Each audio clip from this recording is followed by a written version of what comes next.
Hi hello friends, welcome to our channel DSC మంత్ర జై శ్రీకృష్ణ.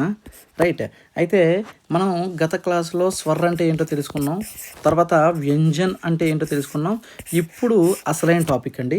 ఈ topic ఎవరైతే చూస్తారో ఖచ్చితంగా డిఎస్సి కానీ టెట్లో లేదా డిఎస్సిలో ఒక బిట్ అనేది ఖచ్చితంగా మీ జేబులో ఉన్నట్లే. ఓకేనా, అంత ఇంపార్టెంట్ విషయం, అంత ఇంపార్టెంట్ టాపిక్ అండి ఇది కంప్లీట్గా ఫైనల్ పార్ట్. ఓకేనా, పార్ట్ 3 చాలా చాలా ఇంపార్టెంట్ టాపిక్. అయితే చాలామంది చూడండి, డిఎస్సి మంత్ర అనే యాప్ అనేది మన గూగుల్ ప్లే స్టోర్లో ఉంటుంది చూడండి. ఓకేనా, గూగుల్ ప్లే స్టోర్లో ఉంటుంది, ఒకసారి చూడండి, చెక్ చేయండి యాప్ అనేది. అందులోనే చాలా లో కాస్ట్లో మీకు ఏ సబ్జెక్ట్ కావాలో ఆ సబ్జెక్ట్ అనేది అవైలబుల్లో ఉంటుంది, చూడండి ఒకసారి. తర్వాత కబీర్ అనే ఒక డిఎస్సి టెస్ట్ సిరీస్ అనేది మన దగ్గర రన్ అవుతుందండి. ఎవరైనా డిఎస్సికి టెస్ట్ సిరీస్ రాయాలనుకున్న వాళ్ళు జాయిన్ అవ్వచ్చు. ఓకేనా, రైట్. అయితే క్లాస్ చూస్తే చూడండి ఒక్కసారి. మనం స్వర్ అంటే ఏంటో చూసామమ్మా, వ్యంజన్ అంటే ఏంటో చూసాం. ఇప్పుడు వ్యంజన్లో దేని ఆధారంగా దాని విభజన ఉంటుంది అనే విషయాన్ని మనం చూస్తాం. అయితే ఇక్కడ చూడండి, కంపనకే ఆధార पर వర్ణों का भेद नहीं అంటే దో భేదమ్మ. కంపనకే ఆధార पर అంటే మన యొక్క స్వరతంత్రువులు అనేవి అంటే మన గొంతులో ఉండేటువంటి స్వరతంత్రులు అనేవి యొక్క కంపన ఆధారంగా చేసుకొని, కంపన అంటే ఏంటి, ఆ మూమెంట్ని ఆధారంగా చేసుకొని వర్ణ అనేది ఎన్ని రకాలంటే 2 రకాలుగా మనం చెప్తామండి. ఓకేనా, 2 రకాలుగా చెప్తాం. రైట్, అది చూడండి ఒక్కసారి, అది ఆల్రెడీ ప్రీవియస్ బిట్ ఇచ్చాడు. స్వర తంత్రియోं के आधार पर వ్యంజన్ కితనే వర్గమే బాంటా గయా హై అంటే స్వరతంత్రులను ఆధారంగా చేసుకొని ఈ వ్యంజన్ ఎన్ని రకాలుగా వర్గీకరణ చేయొచ్చు అంటే ఎన్ని రకాలమ్మా, 2 రకాలుగా. ఇది ఇక్కడ ఇచ్చాం కదా, 2 రకాలుగా. రైట్, అయితే ఏమేంటి సార్ అంటే 1 ఘోష్, 2 అఘోష్. 1 ఘోష్, 2 అఘోష్. అమ్మ చూడండి, కన్ఫామ్గా ఈ వీడియో నుంచి బిట్టు దిగడం కన్ఫామ్, మీరు రాసి పెట్టుకోవచ్చు కావాలంటే. రైట్, చూడండి ఘోష్. సార్ ఘోష్కి మరొక పేరేంటి, సా కదండి, సంవారాన్ని గుర్తుపెట్టుకుంటాం. ఘోష్కి చూడండి, ఘోష్కి సా కాబట్టి సంవారాన్ని గుర్తుపెట్టాం. ఘోష్కే మరొక పేరేంటి అంటే సంవార్. సార్ ఏంటి ఘోష్ అంటే ఏంటి అని చూస్తే, ఘోష్కా అర్థం ఏంటంటే నాద్ లేదా కంపన్ అంటే ఏంటి, కంపించడం అని అర్థం తెలుగులో. ఓకేనా, ఘోష్ అంటే అర్థం ఏంటమ్మా, నాదం లేదా కంపించడం అని.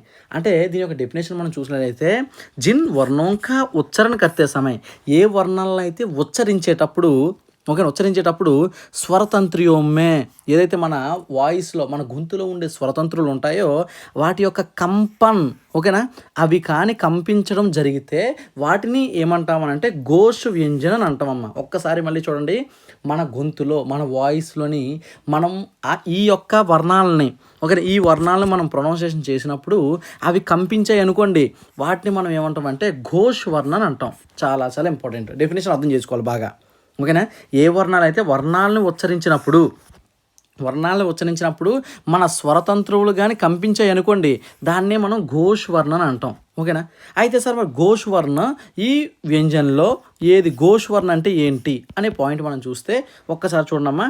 కావర్గో, చావర్గో, టావర్గో, తావర్గో, పావర్గో అని 5 వర్గాలు మనము ఆల్రెడీ చెప్పడం జరిగింది, గత క్లాస్లో చెప్పడం జరిగింది. 5 వర్గాలు మనకు ఉంటాయి. ఈ వర్గుల్లో చూడమ్మా, కావర్గు, చావర్గు, టావర్గు, తావర్గు, పావర్గు, ఈ వర్గలో ఏటేట్ అవుతుంది సార్ అంటే తీసరా, చౌతా, పాంచవా వర్గ. స్ట్రైట్గా తీసుకుంటాం కదా, చూడండి, క, ఖ, గ, ఘ, ఞ అని అంటాం కదా. ఇప్పుడు ఈ 3 చూడండి, ఈ 3 ఇది తీసరా వర్గం, ఇది చౌతా వర్గం, ఇది పాంచవా వర్గం. అంటే స్ట్రైట్గా ఇలా ఈ స్ట్రైట్ వర్గాలుగా తీసుకుంటే ఈ చూడమ్మా, గా, ఘ, జ్ఞ, చా, చా, జ్ఞ, ఢ, ఢ, న, ద, ధ, న, బ, బ, మ. ఒక చూసారా, ఇది 3వ వర్గము, 4వ వర్గము, 5వ వర్గం. ఈ 5, ఓకేనా, ఈ 5, ఓకేనా, 3, 4, 5 స్ట్రైట్గా తీసుకోవాలమ్మా. ప్లస్ యా, రా, లా, వ, యా, రా, లా, వ. రైట్, ఈ యారా లావాలు ప్లస్ హా అనమాట, హా. ఓకేనా, ఇవన్నిటిని ఏమంటామంటే ఘోష్ అని అంటామా. ఎన్ని ఘోష్ ఉన్నాయంటే 20 ఉన్నాయమ్మా. ఘోష్ ఎన్ని ఉన్నాయి, 20. ఇప్పుడు దీన్ని మీకు సింపుల్గా పిక్చర్లో వేసి చూపిస్తాను చూడండి. ఒక్కసారి ఘోష్ అనేది ఒక్కసారి చూడండి, ఇదిగోండి. ఇందులో చూడండి జాగ్రత్తగా ఒక్కసారి, ఇందులో ఘోష్ అని వీటిని అంటాం సార్ అని అంటే ఇదిగోండి, ఈ గా, గా, ఈ 3 చూడమ్మా, ఈ 15 ఇవి చెప్పాను కదా, గా, ఘ, జ్ఞ, జ, జ, న, డా, ఢ, న, దాధాన, బాబా, మా. ఇగోండి ఈ 3 ప్లస్ వీటితో పాటుగా యారా లావాలు, ఓకేనా, యారాలావాలు ప్లస్ హా, వీటిని ఏమంటామంటే ఘోష్. ఇదిగోండి ఘోష్ వర్ణ అంటాం, వాటిని సంవార అంటాం. ఎన్ని ఉన్నాయమ్మా? 20. చూడండి ఒకసారి, ఇవి 5, ఇవి 5, 5 15 ప్లస్ యారాలావా ఎన్ని? 4 అంటే 19 ప్లస్ హా. ఓకేనా, వీటన్నింటిని కలిపి ఏంటంటే ఘోషినమ్మ 20 అనమాట. ఘోషిన్ని 20. ఇది నేను మీకు పీడిఎఫ్ పెడతాను, మీరు క్లియర్గా దీన్ని అబ్జర్వ్ చేస్తే మొత్తం మీకు క్లారిటీ వస్తుంది. ఓకేనా, రైట్. నెక్స్ట్ ఏంటి అని అంటే అఘోష్ అమ్మ. చెప్పానా? అంటే తీసరా చౌతా పాంచవ వర్గం ప్లస్ యారాలావాలు హాలో, వీటిని ఏమంటామంటే 20 నెంబర్ ఉంటుందాం. నెంబర్ అడిగినా అడగొచ్చు. ఘోష్ వర్ణంకా సంఖ్య అని అడగొచ్చు 20. ఓకే, ఇవి ఘోష్ వర్ణలు. మరి అఘోష్ వర్ణలు ఏంటి అని అంటే మనం ఏదైతే స్వరతంత్రులు కంపిస్తే ఘోష్ అని చెప్పామో అదేవిధంగా స్వరతంత్రమే కంపన నహి, అసలు స్వరతంత్రులు అనేది కంపించకుండా ఉంటే వాటినే మనం ఏమంటామంటే అఘోష్. వాటికే మరొక పేరు ఏంటంటే విచార్. చూడమ్మా, ఘోష్ని ఏమన్నా మరొక పేరు ఘోష్ సాతో సంచారాన్ని గుర్తుపెట్టుకున్నాం. సారీ, ఘోష్ని సంవారం గుర్తుపెట్టుకున్నాం. ఇలాగే అఘోష్ని ఏమని గుర్తుపెట్టుకుంటాం అని అంటే అఘోష్ని ఏమని గుర్తుపెట్టుకున్నామా? విచార్. చాలా చాలా ఇంపార్టెంట్, విచారాన్ని గుర్తుపెట్టుకుంటాం. అఘోష్ని విచారాన్ని గుర్తుపెట్టుకుంటాం అమ్మా. అయితే మరి ఇది ఏంటి సార్ అంటే ఈ కాచాటాతాపలో ఈ పెహలా వర్గము మరియు దూసరా వర్గం. చూడమ్మా, పెహలా వర్గం దూసరా వర్గం అంటే ఇవి ఒక 5 ఉంటాయి, ఇవి ఒక 5 ఉంటాయి. ప్లస్ షే షా సా, ఇవి మొత్తం ఎన్ని వస్తాయేమో? 13 వస్తాయి. అవి 20, ఇవి 13, 33 సరిపోయే వ్యంజనులు.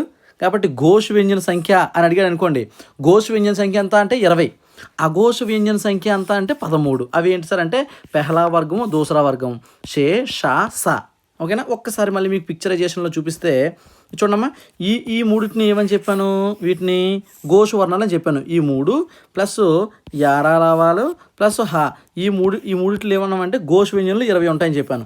ఇప్పుడు అఘోష్ విషయాన్ని మాట్లాడితే చూడండి ఒక్కసారి.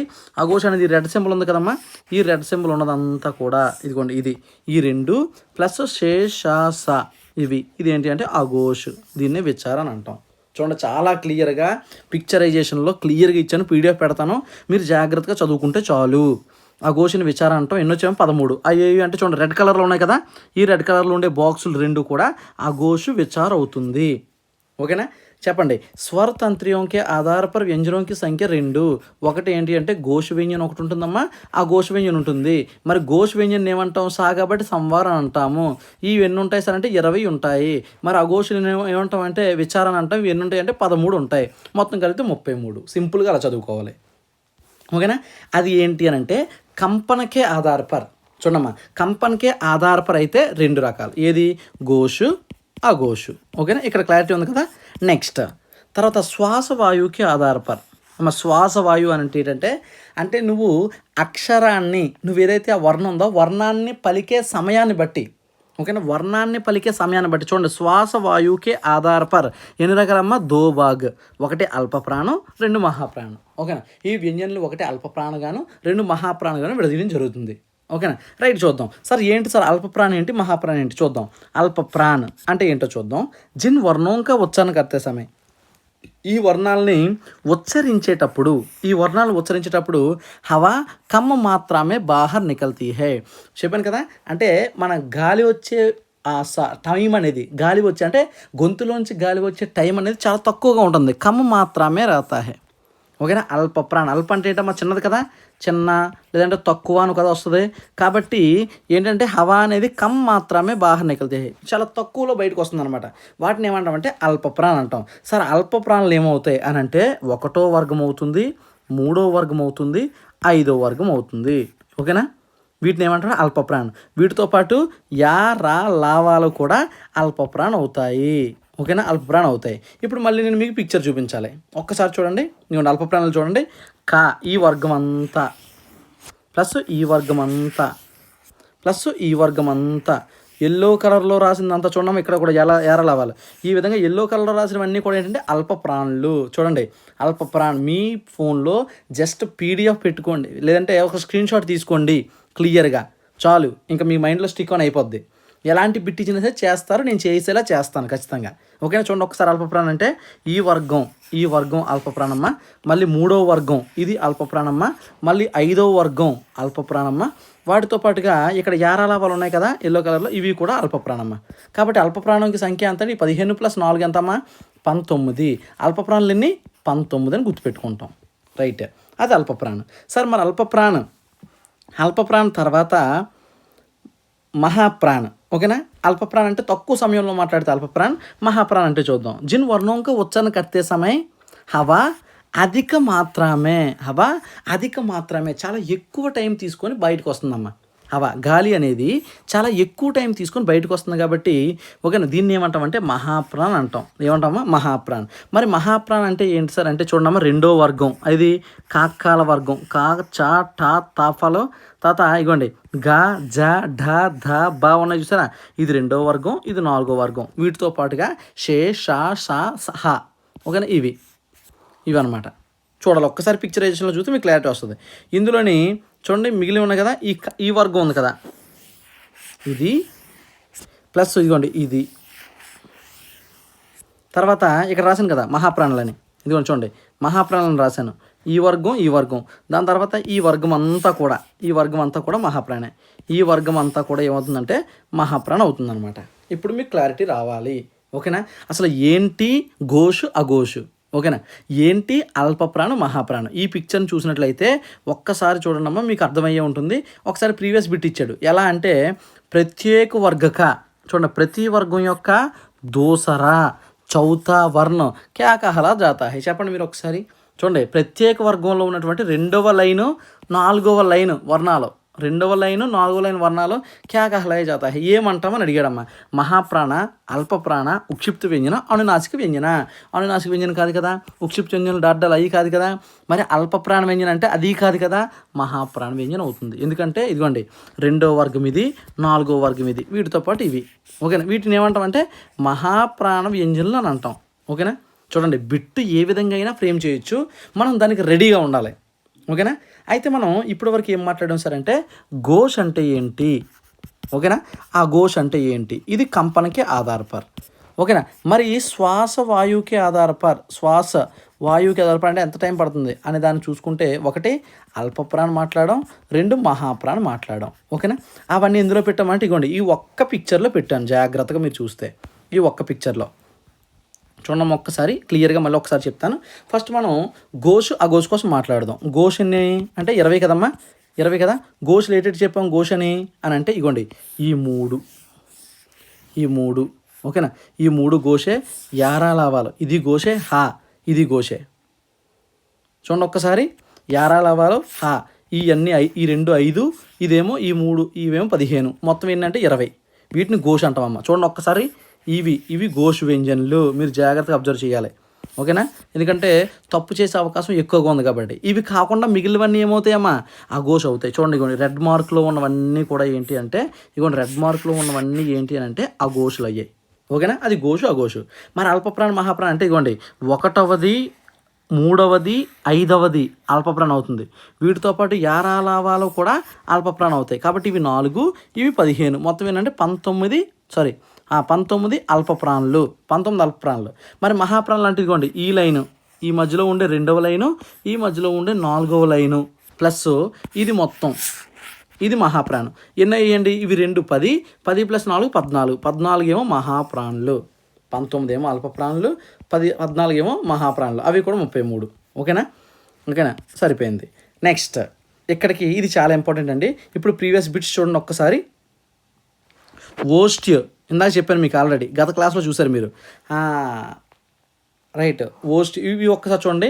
మీకు ఓస్ట్యు, తాళవ్యు, కంఠ్యు అంటే ఏదో తెలియదు కదా, వాటిని ఏమంటామంటే ఉచ్చారణ స్థానం అంటామమ్మా. ఉచ్చారణ స్థానం అంటాం. అంటే వాయిస్లో అంటే మన గొంతులో నుంచి ఏ అక్షరాన్ని ఎక్కడ పలుకుతాము అనే దాన్ని ఆధారంగా చేసుకొని ఉంటుంది. ఒకసారి ఇవన్నీ ప్రీవియస్ బిట్స్ అమ్మా, దీని మీద పెట్టాను.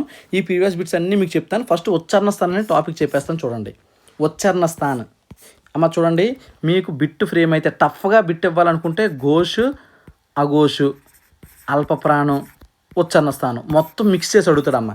ఈ బిట్స్ ఎవరైతే చేయగలరో వాళ్ళు కంప్లీట్గా మీరు వర్ణమాల అనే టాపిక్ని ఇంకా మరి తిరిగి చూడాల్సిన అవసరం లే, మొత్తం మిక్స్ చేసి అడిగితే. ఆ బిట్స్ కూడా నేను పెడతాను చూడండి. చాలా అంటే కొంచెం కఠినంగా ఉంటాయి, కష్టమైతే కాదు. ఓకేనా? ఇవ్వడంలో కొంచెం కష్టంగా ఉంటుంది అంతే. ఇప్పుడు ఉచ్చారణ స్థానం చూద్దాం. ఉచ్చారణ స్థానం సార్, ఉచ్చారణ స్థానం అంటే ఏంటి అనే విషయం చూస్తే సార్, మన మనిషి యొక్క స్వరతంత్రువులు ఎక్కడి నుంచి స్టార్ట్ అవుతాయి అంటే ఇక్కడ కంఠ దగ్గర నుంచి స్టార్ట్ అయ్యి ఓడ్షి వరకు వస్తుందమ్మా. కంట్య, కంట దగ్గర నుంచి స్టార్ట్ అయ్యి ఎక్కడి వరకు వస్తుంది? ఓస్ట్ అంటే ఇది కింద నుంచి లెక్కేయండి ఒకసారి. అంటే మీరు గొంతు దగ్గర నుంచి లెక్కేస్తే కంఠం దగ్గర నుంచి, కంట దగ్గర ఏమొస్తుందంటే ఇదిగోండి, కంట దగ్గర కొన్ని కొన్ని అక్షరాలు అనేవి బయటకు వస్తాయి. ఓకేనా? తాలు, తాలు దగ్గర కొన్ని అక్షరాలు బయటకు వస్తాయి. మూర్ధ అంటే పైన టచ్ చేస్తాం కదా, మూర్ధ అనేది, దాన్నే కొన్ని అక్షరాలు బయటకు వస్తాయి. దంత్య, దంతాల దగ్గర నుంచి కొన్ని అక్షరాలు బయటకు వస్తాయి. ఓష్ట్య అంటే పెదవుల దగ్గర నుంచి కొన్ని అక్షరాలు బయటకు వస్తాయి. ఇక్కడ సార్ బయటికి రావడం అంటే ఏంటి అని అంటే మన లంగ్స్, మన ఊపిరితిత్తుల్లో వచ్చే వాయువు అనేది కొన్ని అవయవాలను స్పర్శిస్తూ కొన్ని అవయవాల కంపనం వల్ల ఈ అక్షరాలు అనేవి మనకు బయటకు రావడం జరుగుతుందమ్మా. ఓకేనా? అదే ఉచ్చారణ స్థానం అంటే. ఓకేనా? కాబట్టి ఈ కంటిలో ఏమొస్తాయి అనేది చాలా ఇంపార్టెంట్. కంట్లో ఏమొస్తాయి అని చూస్తే చూడమ్మా, వర్ణమాలలో స్టార్ట్ అయ్యే ఆ అనేది కంట్లోనే వస్తుంది. విసర్గ తెలుసు కదా మీకు, ఇగోండి విసర్గ, ఇది ఈ విసర్గ కూడా కంట్లోనే వస్తుంది. కావర్గంతా కూడా ఇది కా కా గా గా జ్ఞా ఉంది కదా, అది కూడా ఎక్కడ వస్తుందంటే కంట్లోనే వస్తుంది. దాని తర్వాత హా కూడా ఏంటి అని అంటే కంట్. ఇది చాలాసార్లు అడిగిన బిట్టమ్మా. హా అనేది ఏ వర్గానికి సంబంధించిందని చాలా ఎక్కువ మంది కన్ఫ్యూజ్ అయ్యే బిట్ అది. హా కూడా ఏంటి అని అంటే కంటి నుంచే వస్తుంది. తర్వాత తాలు చూడండి ఒకసారి, తాలు ఈ ఈ ఈ ఈ. దాని తర్వాత చావర్గంతా కూడా ఏంటి అంటే తాలునే, చావర్గంతా కూడా ఏంటి అంటే తాలునే. తర్వాత ఇక్కడ చూడండి యా షా, యా షా యష్. ఓకేనా? యష్, యష్ కూడా ఏంటి అంటే తాళని గుర్తుపెట్టేసుకుంటాం. యష్ ఏంటమ్మా? తాళని గుర్తుపెట్టుకుంటాం. తర్వాత మూర్ధన్య, మూర్ధన్యలో ఏ సౌండ్ వస్తుందా? రా సౌండ్ వస్తుందా లేదా? మూర్ధన్యలో రా సౌండ్ వస్తుంది కాబట్టి రీ అనేది ఏంటి అంటే మూర్ధన్య అవుతుంది. రీ అనేది ఏమవుతుంది? మూర్ధన్య అవుతుంది. తర్వాత ఏంటమ్మా? టా వర్గం కూడా మూర్ధన్య అవుతుంది. టా టా డా ఢా నా ఉంది కదా అనా, కాబట్టి అది కూడా ఏమవుతుందంటే మూర్ధన్య అవుతుంది. తర్వాత రా చూసుకోవాలి, రా ఇక మూర్ధన్యలో రా సౌండ్ వచ్చింది కదా, రా. తర్వాత షే. వీటిని ఎలా గుర్తుపెట్టుకోవాలో చెప్తాను, మీరు మళ్ళీ నిద్రలో లేపడినా సరే చేసేస్తారు ఈజీగా. రైట్. నెక్స్ట్ ఏంటంటే దంత్యలో తా. చూడమ్మా, దంత్యలో తా అనే సౌండ్ అవుతుంది కదా, దంత్యలో తా అనే సౌండ్ అవుతుంది కదా, కాబట్టి తా వర్గం అంతా కూడా దంత్య అవుతుంది. దంత్యలో తా అనే సౌండ్ వస్తుంది కాబట్టి తా వర్గం అంతా కూడా దంత్య అవుతుందని గుర్తుపెట్టుకోండి. తర్వాత లా షా. రైట్. ఇక నెక్స్ట్ ఏంటంటే ఓస్ట్. ఓస్ట్ అంటే ఏంటి? పెదవులు కదా, పెదవులతో మనం మాట్లాడేది అంటే ఊ చూడండి, ఊ ప్రొనౌన్సియేషన్ చదివినప్పుడు పెదవుల హెల్పే ఎక్కువగా ఉంటుంది, లిప్స్ హెల్పే ఎక్కువగా ఉంటుంది కాబట్టి ఊ పావర్గు కూడా, ఊ పావర్గు. ఓకేనా? ఇక్కడ దాకా ఒక్కసారి మనం చూద్దాం. ఏంటి అని అంటే కంట చూసాము, తాళ్ళు చూసాము, మూర్ధన్య చూసాం, దంతి చూసాం, ఓస్ట్ చూసాం. ఓకేనా? ఇందులోని ఫస్ట్ మీరు మూర్ధన్య నుంచి రాసుకోవాలి. ఇవ్వండి, ఈ బిట్స్ చేయాలంటే మీరు మూర్ధన్య నుంచి లెక్క పెట్టండి. మూర్ధన్యలో ఏ సౌండ్ వస్తుందమ్మా? రా వస్తుంది కదా, కాబట్టి మూర్ధన్య రా, దాని పైది యా, దాని కింద లాను గుర్తుపెట్టుకోండి, యా రా లా. ఓకేనా? అలా గుర్తుపెట్టుకోండి. తర్వాత మనకున్న సాల 3 కాబట్టి మధ్యలో షే స్టార్ట్ అవుతుందని గుర్తుపెట్టుకోండి. దానిపైన నార్మల్ 21 సా వస్తుంది, ఇక్కడ నార్మల్ సా వస్తుంది. ఓకేనా? అంటే ఇవొక 3 కాంబినేషన్, ఇవొక 3 కాంబినేషన్. కోడి పెట్టి గుర్తుపెట్టుకునే కంటే మూర్ధన్య నుంచి స్టార్ట్ చేయండి. మూర్ధన్య రా వస్తుంది కదా, రా పైన యా వచ్చిందని, దాని కింద లా వచ్చిందని స్టార్ట్ చేయండి. చాలా ఈజీగా ఉంటుంది, అయితే మర్చిపోవడం ఉండదు ఇంక మరి. తర్వాత శేషాలో ఈ సా ఉంది కదమ్మా, ఈ సా 3 సార్లు కూడా లైన్ కదా ఉంటాయి కాబట్టి మధ్యలో సా పైన ఏమో ఈషా ఉందని, ఇక్కడ ఈషా ఉందని గుర్తుపెట్టుకుంటాం. అర్థమైందా లేదా? రైట్. ఒక్కసారి చెక్ చేయండి, చిన్నది ప్రాక్టీస్ చేయండి, చాలా ఈజీగా వస్తుంది. ప్రాక్టీస్ బిట్స్ అన్నీ చేద్దాం. రైట్. నెక్స్ట్ చూడమ్మా, కంటతాలు. సార్ కంటతాలు అని దేన్ని అంటాం? ఐని కంటతాలు అంటాం. ఎందుకు అంటాం సార్ అంటే, సార్ కంట్లో ఉండేది ఆ, తాల్లో ఉండేది ఈ. ఆ ప్లస్ ఈ ఏమైందమ్మా? ఆ ప్లస్ ఈ ఏమైంది? ఏ అయిందా? ఆ ప్లస్ ఏ కదా ఏ అయింది, ఆ ప్లస్ ఏ కదా ఐ అవుతుంది, ఆ ప్లస్ ఏ కదా ఐ అవుతుంది. కాబట్టి ఇక్కడ ఆ ఉంది, ఇక్కడ ఈ ఉంది, మరి రెండింటిని కలిపితే ఏమైందమ్మా? కంటతాలు. కాబట్టి కంటతాలు అనేది ఏ అవుతుంది, ఐ అవుతుంది. కంటతాలు అనేది ఏమవుతుంది? ఏ అవుతుంది, ఐ అవుతుంది. తర్వాత కంటి ఓస్ట్ ఒక్కసారి చూడాలి. ఇదిగోండి, ఆ ప్లస్ ఊ ఏమవుతుంది? ఓ అవుతుంది. అవునా? ఆ ప్లస్ ఊ ఏమైంది అని అంటే ఓ అయింది కదా. కాబట్టి ఓ అవులు రెండు కూడా. ఆ అంటే ఏంటి? కంటు, ఊ అంటే ఏంటి? ఓస్ట్. కాబట్టి కంట్యోస్ట్ అయిందమ్మా. చాలా జాగ్రత్త గుర్తుపెట్టుకోవాలి. ఆ అంటే ఏంటి? కంట్, మరి ఊ అంటే ఏంటి? ఓస్ట్. కాబట్టి రెండు కలిపితే ఏమైందంటే కంట్యోస్ట్ అయింది. ఓకేనా? చాలా చాలా ఇంపార్టెంట్. ఇక నెక్స్ట్ దంత్యోస్ట్. సార్ దంత్యోస్ట్ని స్పెషల్గా గుర్తుపెట్టుకోండి వా. దంత్యోస్ట్ని స్పెషల్గా గుర్తుపెట్టుకోండి వా. అమ్మ ఇదమ్మ ఉచ్చారణ స్థానం. ఓకేనా? ఉచ్చారణ స్థానం. ఇప్పుడు మీ చేత బిట్స్ చేస్తాను చూడండి జాగ్రత్తగా. ఇది ఉచ్చారణ స్థానం. ఎక్కడి నుంచి ఇప్పుడు నేను చెప్పే బిట్స్ చేస్తే చాలు, మీరు మ్యాక్సిమం వర్ణమాలలో షార్ప్ అయినట్లే. ఓకేనా? ఒక్కొక్కసారి ఏం చేస్తారంటే చాలామంది మొదటిసారి చూసినప్పుడు కష్టంగా అనిపిస్తుంది. ఈ ఉచ్చారణ స్థానాలు కొంచెం బాగా ప్రాక్టీస్ చేయండి. ఈ బాక్స్ పైన ఇచ్చిన బాక్స్ కూడా చాలా బాగా ప్రాక్టీస్ చేయండి. రైట్. ఇప్పుడు మనం ప్రాక్టీస్ సెట్స్ చూద్దాం. ప్రాక్టీస్ బిట్స్ చూస్తే ఇక్కడ ఒకసారి చూడండి. ఓస్ట్య అల్పప్రాణ్ గోష్వర్ణ. చూడమ్మా, ఓష్ట్యు అల్పప్రాణ్ గోష్వ్యంజన్. చూడండి ఒకసారి, ఓష్ట్యు. ఇప్పుడు ఇందులో ఉండే ఓష్టి చెప్పండి. ఓష్టి అంటే ఏ వర్గం వస్తుంది? పాప వర్గం అంతా కూడా ఓష్టి వస్తుంది. చూడండి ఒక్కసారి, ఇగోండి పాప వర్ణాలన్నీ ఏమొస్తాయి? ఇగోండి పా వర్గం అంతా కూడా ఏమైంది? ఓష్టి కదా అయింది. కాబట్టి పాలో ఉండేవి చూసుకోండి. పాలో ఆ పాప బాబ్బా ఇది ఉంది, ఓకేనా? బా ఇది ఉంది, ఇది ఉంది, ఇది ఉంది. అంటే ఈ 4 కూడా దేనికి సంబంధించినవి? ఓష్టికి సంబంధించినవే. ఈ 4 కూడా ఓష్టికి సంబంధించినవే. ఇప్పుడు ఇందులో అల్పప్రాణులు చూడాలి. సార్ అల్పప్రాణి అనేది చూడండి, అల్పప్రాణం. ఇప్పుడు ఇందులో అల్పప్రాణులు ఏవి అని అంటే, అల్పప్రాణులు మళ్ళీ మీకు గుర్తు రావాలి. సార్ 1, 3, 5 ఈ వర్ణాలను మనం ఏమంటాం? అల్పప్రాణులు అని అంటాం. ఒకసారి చూడండి, అవేనా కాదా? ఇదిగోండి అల్పప్రాణులు. ఇదిగోండి 1, 2 1, 3, 5 వీటిని ఏమన్నామమ్మా? అల్పప్రాణులు అన్నాం. కాబట్టి 1, 3, 5లో ఉండేవి చూడండి ఒక్కసారి. 1, 3 ఇగోండి పా 1లో ఉంటుంది, పా 1లో ఉంటుంది. ఈ ఫా ఉండదు. తర్వాత ఈ భా ఉంటుంది. అయితే ఆన్సర్ ఇదైనా అవ్వాలి, లేదంటే ఇదైనా అవ్వాలి. చూడండి ఒకసారి, ఆన్సర్ ఇదైనా అవ్వాలి, లేదంటే ఇదైనా అవ్వాలి. అయితే ఇప్పుడు ఈ రెంట్లో ఇదైనా ఆన్సర్ అవ్వాలి, ఇదైనా అవ్వాలి. ఇప్పుడు ఏంటో చెప్పాడంటే గోష్వర్ణం చెప్పాడమ్మా. గోష్వర్ణం. గోష్వర్ణం అంటే ఇది 3, 4, 5 వర్ణాలు, అవునా? ఇప్పుడు పా వర్గంలో 3, 4 ఇది ఫస్ట్ అవుతుందా? ఇది అవ్వదు. మరి ఇదే కదా అవుతుంది. చూడండి ఒక్కసారి గోష్వర్ణాలు చూడండి. గోష్, ఇదిగోండి గోష్ సంవార్, ఇది గోష్వర్ణం, అవునా? మరి ఈ గోష్వర్ణాల్లో ఏముంది అని అంటే పాప భా ఉంది, అవునా? అదే ఆన్సర్ అవుతుంది, ఓకేనా? ఇది ఆన్సర్ అవుతుంది. అదమ్మా బిట్టి చేసే విధానం. లైన్గా వాడు ఎలా ఇచ్చాడు చూడండి, ఇక్కడ మిక్స్ చేసి ఇచ్చాడు. ఇది ఉచ్చారణ స్థానం అడిగాడు. ఇది ఓకేనా శ్వాసవాయు సమయకి ఆధారపడి అడిగాడు. ఇది కంపనకి ఆధారపడి అడిగాడు.